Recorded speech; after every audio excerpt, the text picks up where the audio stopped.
آپ تو پاکستان سے آئے ہیں نا؟ پاکستان تو آئے ہو جی؟ ہاں. ارشاد حسین حیدرآباد. جی.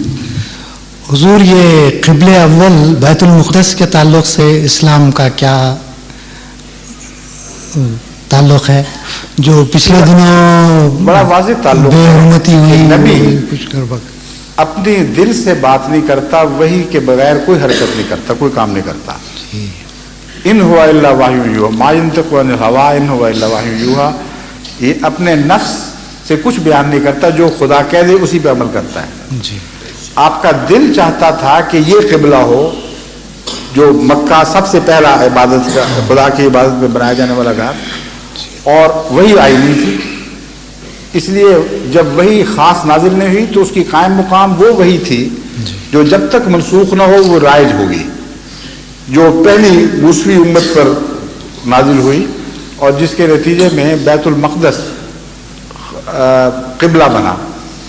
تو حضرت اقدس محمد صلی اللہ علیہ وسلم کی سچائی کی بہت بڑی دلیل ہے. غیر مسلم نعوذ باللہ جن باتوں پہ اعتراض کر رہے ہیں وہ سب سے قوی دلیل آپ کی صداقت کی ہے.